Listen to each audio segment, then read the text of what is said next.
How's it going, guys? My name is Zach with the Movie Castle, and today we're going to be continuing my Sharks of Summer series.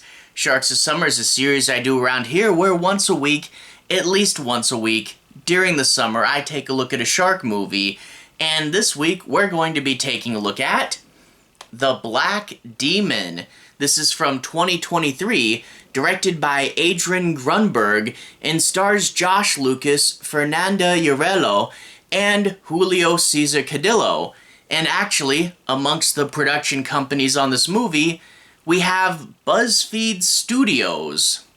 Super weird to see BuzzFeed making a shark movie, but whatever, let's move on. Basically, this type of shark movie I've seen happen a few times now. Most shark movies are low budget. Sometimes they're boring, sometimes they're cheesy, but a lot of shark movies are super low budget. Every now and then we get a movie coming along with a moderate budget, and they start to take it very seriously, and they're convinced that they're going to be the next big shark movie. And oftentimes, they just come out okay. I mean, the very same year The Wreck one came out, that one didn't really work either. You do kind of miss the low-budget cheese, and really, even though it is better produced than a lot of these other shark movies, and it doesn't have things like the Asylum's runtime padding or anything, it is better produced, it's not bad, but I can only see the potential that it didn't reach, and we sacrificed the potential of a cheesy shark movie to aim for something better and just didn't hit it. I think the biggest missed opportunity in this script is the horror element. This was written to be a scary movie. The shark is tied to an Aztec god. It's based on a real legend of this part of the world, and it's like haunting an oil rig, which is kind of cool. It also has weird Oculus powers where it can make people hallucinate. It hardly ever does it, and it's super weird that it's in the script at all, but the shark is supernatural. But no one told the director he was making a scary movie. It's all shot in the sunlight, it's not dark or grungy or scary, and it really could have been something super cool, but it's not. And there's other things like character balance issues that don't work. For example, you really needed to cut this dude's family out of the movie. You get his family, they don't do much. There's supposed to be something he's trying to protect, but his kid's an annoying iPad kid running around shouting exposition. I didn't really like him. If you needed to give this guy a family, make him a single father and just compress all three of these other characters into his older daughter. That's all you needed. And then you could give us some red shirts to kill, because this has a super low body count, and we know that this movie isn't dark enough to throw the little iPad kid into the ocean and watch him get eaten. So yeah, a little bit of alleviating tension there when you know three of your characters probably aren't gonna die. That's not great. And also, this movie has a really half-hearted and lazy message about, corporate greed and environmentalism. Not that those things aren't important, but when they're thrown into a movie this sloppily, it doesn't really help anyone, and it actually kind of winds up screwing over your perception of the main character. It doesn't work out great. More on that in a minute, though. I guess let's go ahead and dig into the plot.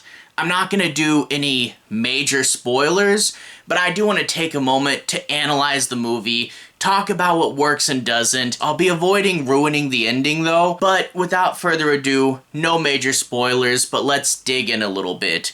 We open up with kind of a weird scene. We have these two divers, and they're diving underwater to place a bomb onto the rig, and I guess they're going to try to blow it up, but wouldn't that just make oil spew into the ocean? And also, they're setting the bomb for a full day into the future. If they had just set the bomb for a half hour or an hour from now, we wouldn't have even had a movie. But they're setting up a Chekhov's gun It's weird. I don't quite get it. But the shark's gonna show up and eat them. And I will say, the underwater stuff looks kind of cool. It looks like it was shot to be in 3D or something. But you do get the illumination and the floaty element and it being kind of cloudy. It's one of the few parts of the movie that's actually shot like it's supposed to be scary. But whatever.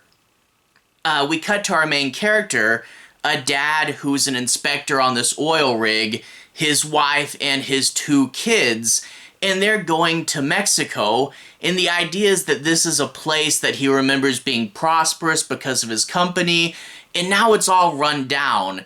But it's not executed right. The idea is that it's supposed to be that creepy haunted town trope, but when you don't shoot it as a horror movie, and all the characters act like they're seeing a super creepy town, but it's just a little bit run down, it looks like the characters are just afraid of Mexico for some reason. They needed to make it a lot creepier. The music tells us it's creepy, but the lighting and the set dressing, I don't feel like we're going into Ismith or anything, you know? But anyway, the husband goes, the hotel, it's slightly more run down than in the picture I had, so I'm just going to leave my family at the local bar.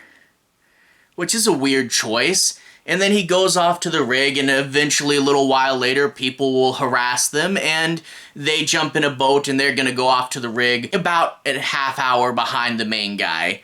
He gets to the rig and finds it mainly abandoned, but he eventually will run into 2 people and a little dog. Love to see the little dog, probably a pull from the Meg, but also 2 people, and one of them's a semi-important character. So we have 1 red shirt in this movie. I get you wanted it to be mainly abandoned, but we literally only have 1 expendable character in a horror movie. There's not gonna be that many kills here. Sorry, 1 red shirt guy. We're just looking at you here. But anyway, eventually his family will get there, and the shark does a very good job of disabling all the boats but leaving the main characters alive. Yeah, that was a little bit too choreographed. And also, like, main characters will dive or fall in the water, and even though we're supposed to be worried that the big shark is gonna instantly swoop out and get them, it never happens to the mains. So yeah, we're not doing great tension there. And honestly, the idea that it's a big scary shark and it's only in the water, it kind of keeps scary stuff from happening, you know? If the rig was more unstable, or if it was playing up its hallucination powers to get you to fall in, that would have been better. But as it stands now, I think we could just, if it wasn't for the bomb, just wait on this rig and wait it out. But whatever. Eventually they'll find out that the husband is kind of a corporate scumbag, and this part of the plot was handled super poorly. Because his family is there, we get to see him first as this happy-go-lucky father, and then he'll, like, turn on a dime. And it doesn't seem like a multifaceted character. It feels like 2 completely different characters fighting for the same body, and it makes the main character less likable. And he's your lead, he's who you're following. And I get we put his family in there to kind of add in more protagonists for the audience, but in order to get your half-hearted message about big corporate greed out, you kind of sacrificed your lead character, and it feels super weird and out of touch when he randomly will turn evil for a few minutes before going back to being okay again.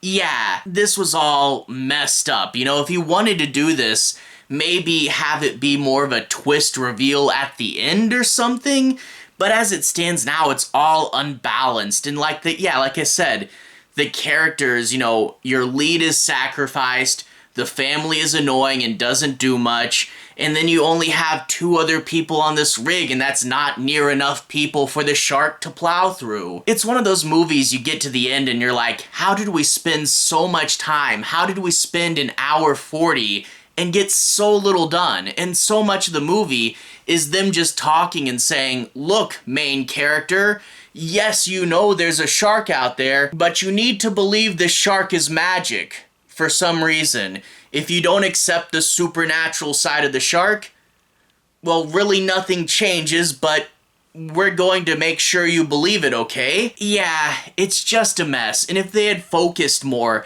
if they had pulled things tighter, and if they had made this more of a horror movie, it really could have been something. As I said, it doesn't move as slow as, like, say, an Asylum movie, and it does have better production value, and it wasn't super boring.